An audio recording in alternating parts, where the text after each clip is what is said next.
Fascicule C09, logique floue, partie numéro 3, la déphasification. Donc, on est rendu à la déphasification.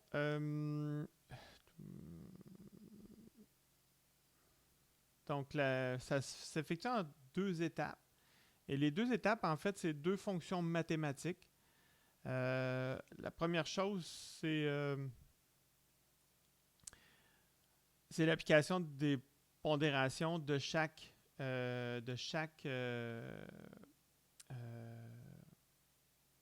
terme linguistique. Donc, chaque terme linguistique va avoir une pondération différente en fonction de ce qui sort des règles. Et on va faire soit une pondération par le minimum ou soit une pondération par le produit. Et par la suite, on va utiliser une fonction mathématique de déphasification. Il y en a 5 possibles. Il y a le centre de surface, ou si vous préférez le centre de gravité. C'est comme le centre de gravité de la forme d'onde que ça donne à la sortie. On va voir tantôt. Ou le centre de surface modifié. Vous allez voir pourquoi on appelle modifié. C'est parce que justement, on fait une correction sur les barres. On fait une correction des barres. Vous allez voir tantôt pourquoi. Le centre de sommation, le centre du maximum, on va voir, puis la moyenne du maximum. Donc, c'est 5 méthodes différentes. Habituellement, avec les deux premières, on s'organise très bien, là. Donc, première étape, donc la mise à l'échelle par le minimum ou la mise à l'échelle par le produit. Donc, par le minimum, on tronque la fonction d'appartenance de la sortie en fonction de la pondération. Si la pondération est faible, ben on va tronquer très très bas dans la courbe, alors que si elle est forte, on va tronquer plus haut, ce qui va donner comme l'équivalent d'une surface plus grande si la pondération est plus élevée. Puis ça va faire l'équivalent, si on veut, d'un centre de masse aussi plus grand. Donc, ça va donner plus de poids à la forme d'onde, à la fonction. L'autre, l'échelle par le produit, c'est une mise à l'échelle. Donc, ça veut dire que si la pondération est de 0.08, on descend le sommet à 0.08. Donc, vous allez comprendre en voyant deux images. Donc, si on tronque ici, ça, c'est la pondération par le minimum qui appelle. Donc, si vous avez ces trois fonctions d'appartenance-là qui ont une pondération différente à la sortie, donc on prend les trois, on leur donne leur pondération en tronquant, puis on mesure l'équivalent, je vais le mettre entre guillemets, là, du poids de chacune. C'est comme si on mettait notre centre de masse à quelque part ici. Donc, ça va nous donner un point un point de bascule, si on veut, de notre sortie. L'autre façon de faire, c'est d'y aller par l'échelle. Donc, on prend la même forme, mais on la rapetisse en fonction de cette pondération-là. Donc, c'est deux méthodes différentes. Ça donne des chiffres différents, mais en ajustant, on est capable de fonctionner. Donc, il y en a qui vont donner une meilleure précision. C'est tout dépendant de l'application. On est vraiment dans le essai-erreur. Mais faites-vous-en pas, l'essai-erreur, ce qui est le fun avec LabVIEW, c'est qu'on a un assistant qui nous permet d'aller beaucoup plus rapidement. Donc voici, une fois qu'on a fait cette première étape mathématique-là, il y a la deuxième étape qui comprend 5 possibilités. Donc la première possibilité, vous voyez que c'est 2 intégrales. C'est des maths quand même assez complexes. Donc on fait la sommation par petits éléments de la fonction par rapport à x, divisé par la sommation de l'aire de la fonction. Donc, vous voyez que ça donne quand même quelque chose qui est assez complexe comme calcul. Ouais. Mathématiquement, sur un processeur, ça donne une sommation. C'est des sommations puis une division.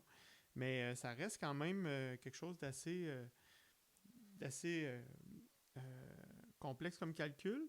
Il y a moyen de rendre ça assez efficace. Par contre, mais il faut optimiser la librairie. Il faut que la librairie soit vraiment bien faite pour que ça soit utile. C'est pour ça qu'on utilise la view. La view, c'est déjà pré-débogué comme il faut. Donc, le centre de surface ou le centre de masse, si vous préférez, des fonctions pondérées, on l'appelle COA, Center of Area. Bon, donc, c'est le centre de masse. X est la valeur de la variable linguistique et Xmin puis Xmax représentent la plage de la variable linguistique. Donc, si vous regardez ça ici, là, mettons que vous avez ces deux, c'est l'exemple de tantôt, on avait 0.8 sur negative small, puis vous aviez 0.1 sur negative medium, ben ça vous donne, si on utilise la méthode du minimum, plutôt que la méthode de mise à l'échelle, ben vous avez ces deux formes-là qui sont mises une sur l'autre, et vous voyez que le centre de masse est à peu près ici. Donc, si on mettait ça sur notre doigt, là, ben, vous verriez que la masse de ce bord-là égale la masse de l'autre côté. Donc, c'est ce qui nous permettrait de donner la sortie à cette valeur-là. Donc, on a les deux formules, les deux règles qui sont appliquées. C'est une vue plus d'ensemble. Donc, on a les deux règles appliquées qui nous donnent chacune deux formes avec une prise de décision par le minimum. Puis ensuite de ça, on les fusionne ensemble. Puis on va appliquer la règle de centre de masse ou peu importe la règle qu'on utilise. Puis ça va nous donner une valeur d'angle pour tourner le volant, pour positionner le véhicule. L'autre manière de faire, c'est le centre modifié. Donc, le centre modifié, c'est tout simplement que sur les rebords, on étire, même si la limite, elle est ici, on fait comme si elle s'en allait un peu plus loin. Ça fait en sorte que si le point s'approche du bord, ben, on tient plus compte de la fonction d'appartenance qui est sur le bord. Ça nous permet justement d'être capable d'atteindre le bord. Parce qu'imaginez que vous n'avez pas le prolongement comme ça, bien évidemment, le centre de masse va se retrouver un petit peu plus vers ici, alors que normalement, il devrait être plus proche du bord. Vous voyez? Donc, ça nous permet d'avoir la flèche là. Puis si on a juste cette fonction-là, bien, on voit qu'on est exactement au bord. Donc, ça nous permet vraiment d'aller chercher les sorties avec des valeurs qui sont vraiment dans la plage. Donc, c'est pour ça que le centre de masse modifié est meilleur comme réponse que juste le centre de masse. Le centre de sommation, ben, c'est tout simplement, vous voyez qu'il y a COA, COA, COA fois l'air. Donc, c'est le centre géométrique, toujours, de chaque fonction d'appartenance indépendante. Puis ensuite, on fait la moyenne de ces centres de masse-là. Donc, c'est une autre façon de calculer.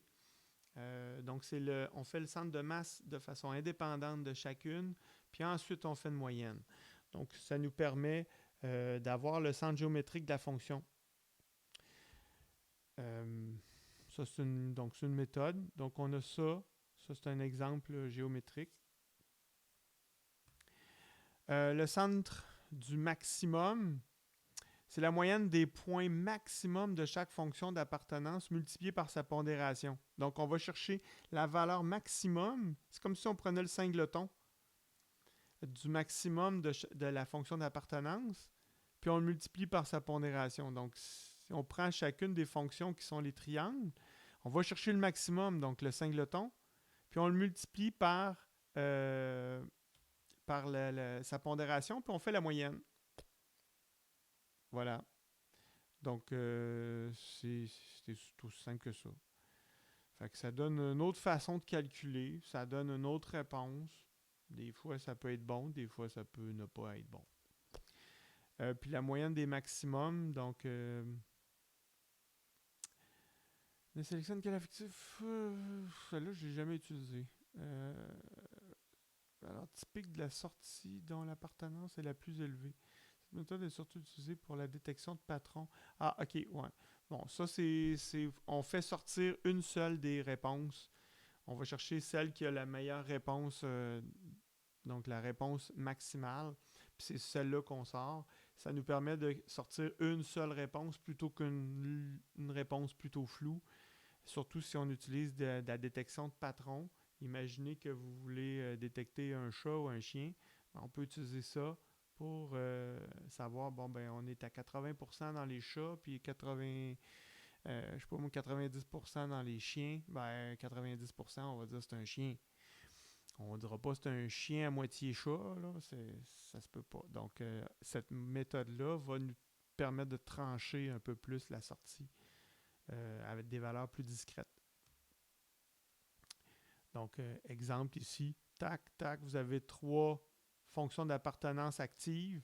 Ben, on se rend compte que c'est elle qui est la maximum. Donc, on dit, bah ben, je suis dans cette classe-là. Donc, c'est ça le principe.